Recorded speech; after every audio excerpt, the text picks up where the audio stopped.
Assalamualaikum warahmatullahi wabarakatuh. Perkenalkan, nama saya Gita Nurul Fitri Damanik. Saya dari kelas Ekonomi Islam 2E, Fakultas Ekonomi dan Bisnis Islam Universitas Islam Negeri Sumatera Utara.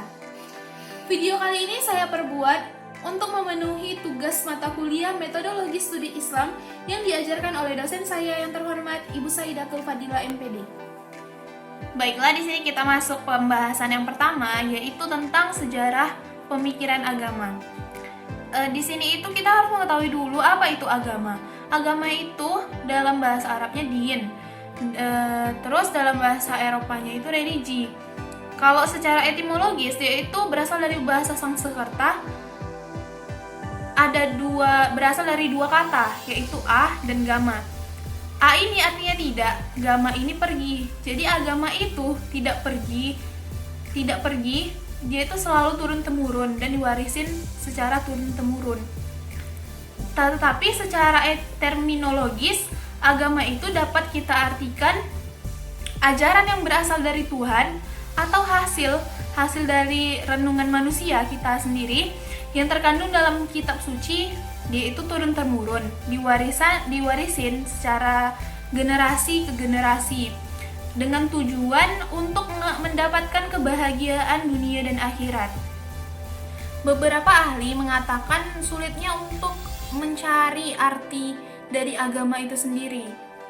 Beberapa alasan sulitnya mencari arti agama itu sendiri seperti yang dituliskan Al-Mukti Ali dalam bukunya yang berjudul Universalitas dan Pembangunan, yang dikutip oleh Abdin Nata.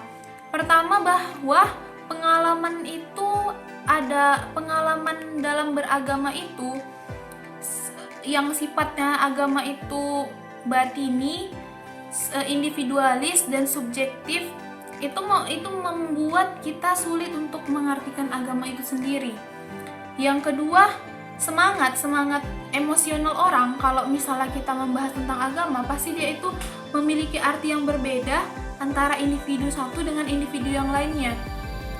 Dan yang ketiga itu adalah dari tujuannya. Tujuan orang itu untuk memperoleh agama itu pasti setiap orang itu berbeda-beda.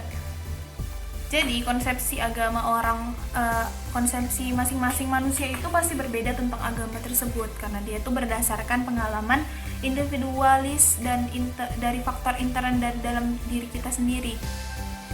Dan pasti kita bisa mengetahui tujuan kita untuk memeluk sebuah agama itu pasti dari dalam diri kita sendiri. Di samping itu pasti semuanya itu tergantung pada pribadi masing-masing untuk mengartikan agama itu kan. Tetapi dalam hal yang umum, misalnya kita dapat melihat dalam kehidupan kita sehari-hari bahwa orang itu memiliki agama, tetapi dalam kehidupannya sehari-hari itu dia tidak mencerminkan perilakunya yang beragama. Makanya sukar untuk mencari arti agama itu secara keseluruhan gitu. Tetapi dari beberapa pendapat ahli yang dibaca di jurnal atau dibaca di buku, itu dapat kita simpulkan bahwa ada beberapa aspek yang mempengaruhi suatu agama tersebut. Yang pertama itu asal-usulnya. Asal-usul agama itu pastinya berasal dari Tuhan yang Maha Kuasa, dan ini pastinya diturunkan kepada seorang nabi yang diutus Allah melalui malaikat Jibril kan. Kemudian ada juga agama ini bisa kita artikan dari tujuannya. Yang kedua, kita akan membahas tentang fungsi agama dalam kehidupan sehari-hari. Seperti yang kita tahu, agama Islam atau agama yang lain-lain itu adalah suatu tongkat petunjuk bagi manusia yang buta akan nilai-nilai moral, nilai-nilai agama. Dengan memiliki agama, seseorang pasti selalu berbuat kebaikan dan pasti seseorang itu menjauhi segala keburukan-keburukan. Sama halnya, agama ini adalah fondasi utama. Sama halnya seperti sebuah bangunan, jika fondasinya itu tidak kuat, pasti bangunan itu akan runtuh. Samalah seperti agama ini, jika jika agama ini tidak tertanam kuat di dalam diri kita, pasti kita akan mengalami kerugian, mengalami kesengsaraan dalam hidup, dan yang lain-lainnya lah. Jadi fungsi agama ini dapat kita artikan, fungsinya itu yang pertama sebagai pembimbing kita dalam hidup.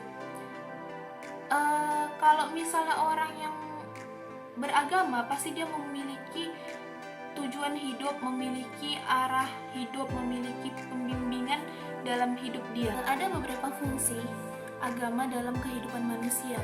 Yang pertama itu sebagai pembimbing dalam hidup manusia, pengendali utama dalam hidup manusia. Dari sini itu ada unsur pengalaman dan keyakinan yang kita dapat semenjak kita kecil.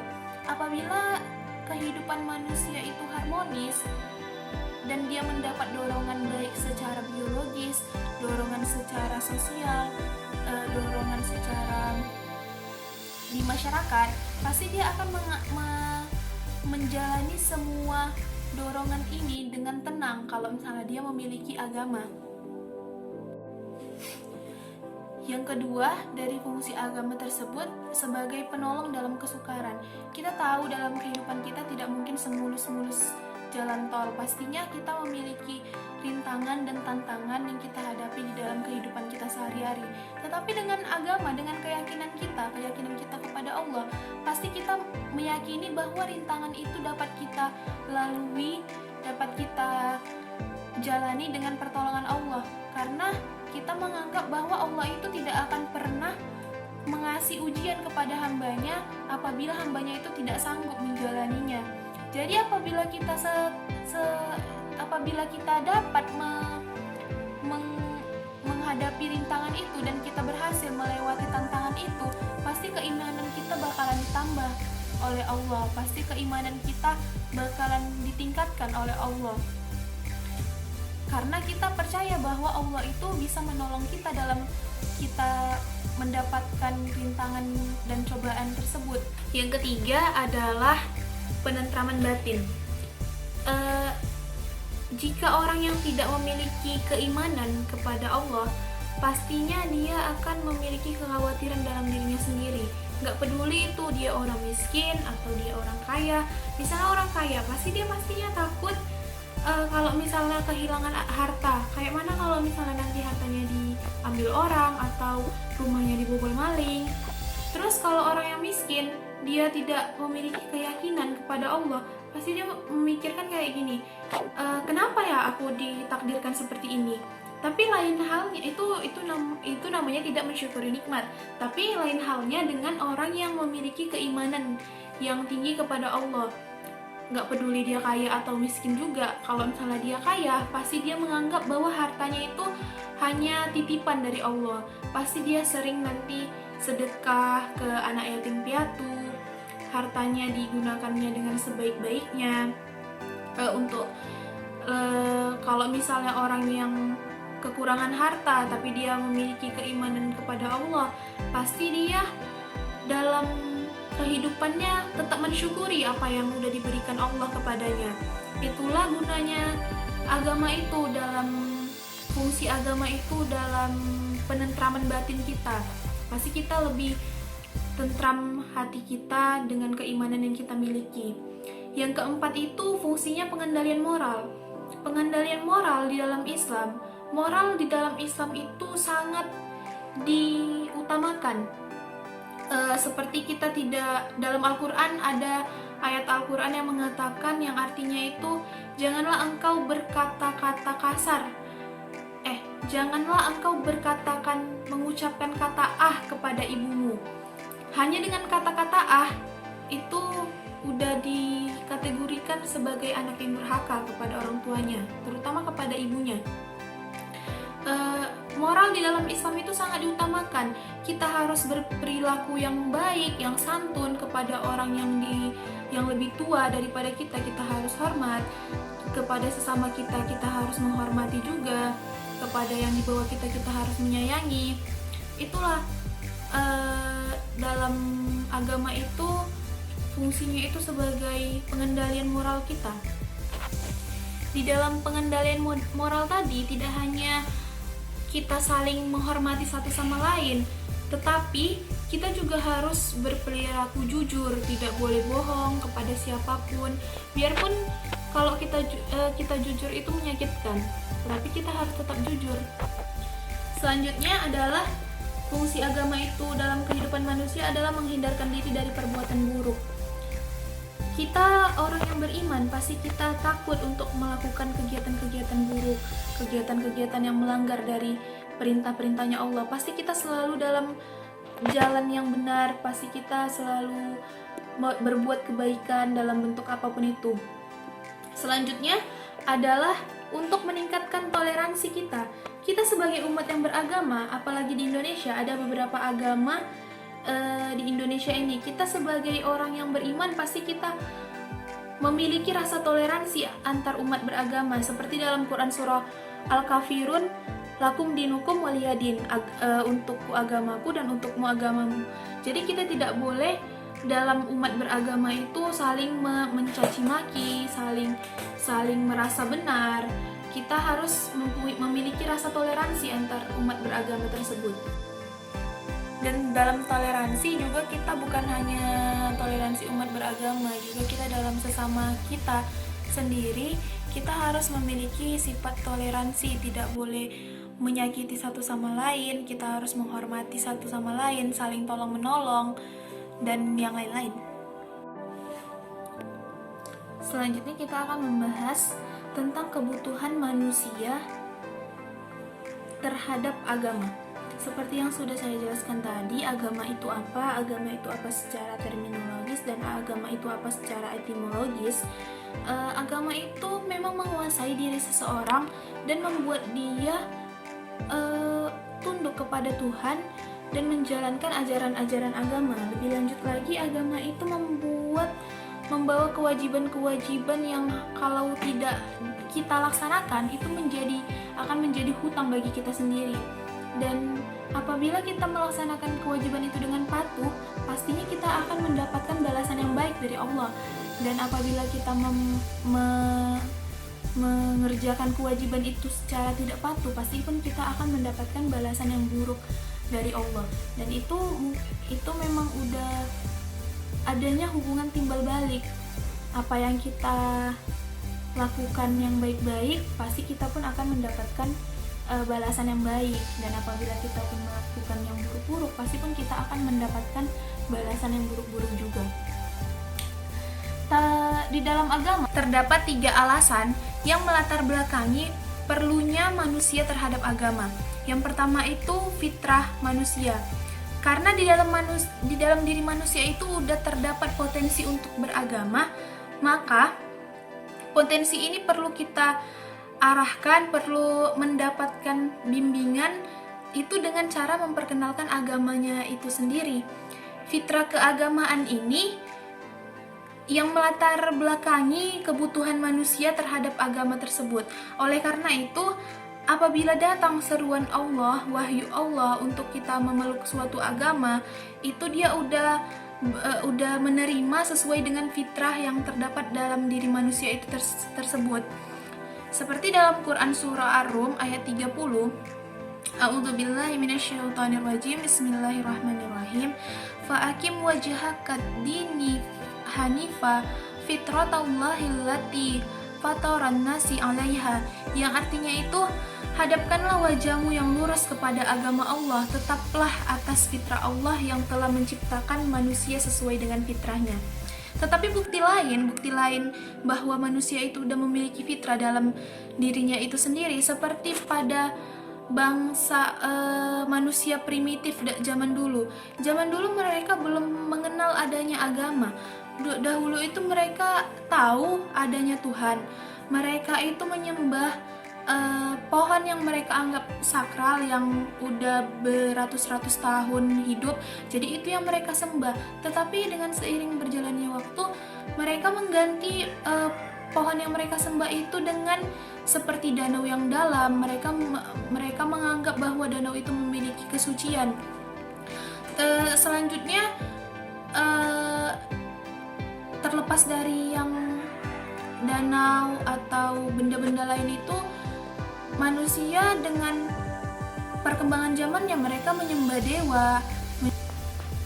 Alasan yang kedua yang melatar belakangi pentingnya agama bagi kehidupan manusia, yaitu adalah kelemahan dan kekurangan dari manusia tersebut. Manusia adalah makhluk ciptaan Tuhan yang memiliki kelebihan dan kekurangan.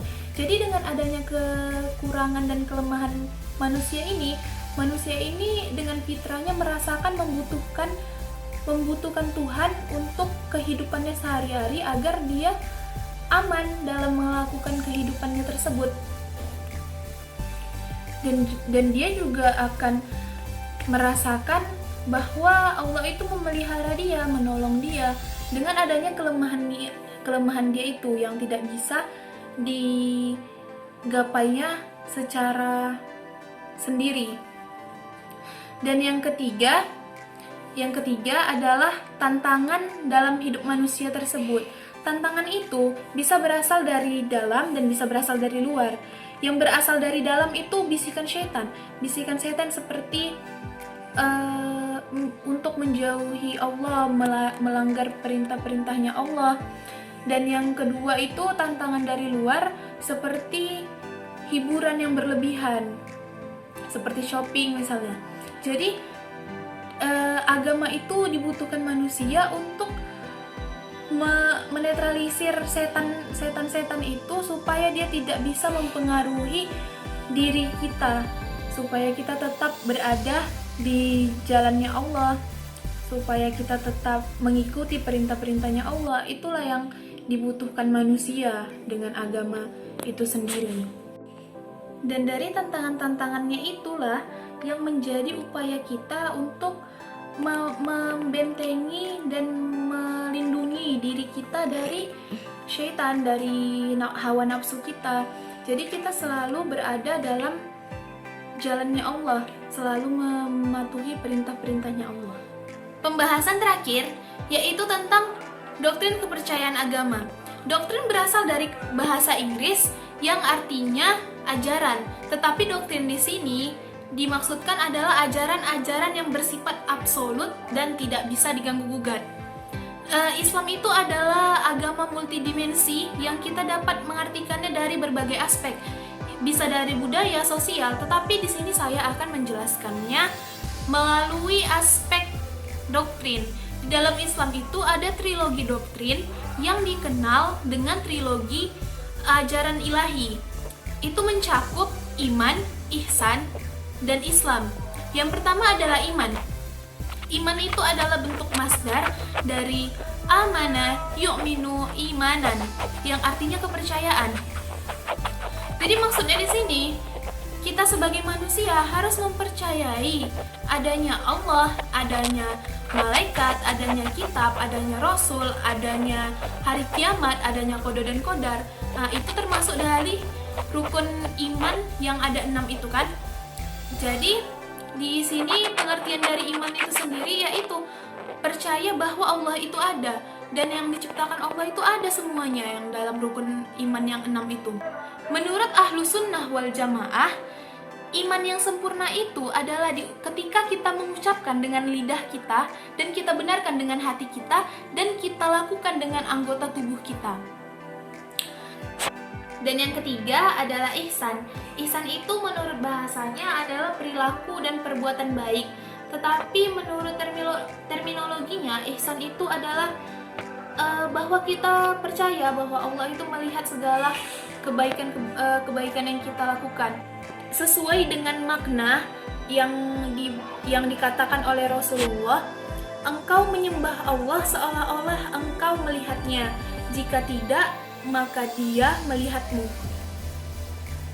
Jadi, iman, ihsan, dan Islam ini adalah trilogi yang tidak bisa kita lepaskan satu sama lain. Kita harus melekatkan yang ketiga ini dalam diri kita. Jika kita mau dikatakan muslim sejati, kita harus bisa menyatukan trilogi ajaran ilahi ini, yaitu iman, Islam, dan ihsan. Demikianlah video kali ini saya perbuat yang membahas tentang materi arti penting agama bagi manusia. Semoga video ini dapat bermanfaat untuk kita semua, dan apabila ada kesalahan kata atau pengucapan, saya meminta maaf dan saya memohon ampun kepada Allah Subhanahu wa taala. Saya akhiri, wabillahi taufik wal hidayah. Wassalamualaikum warahmatullahi wabarakatuh.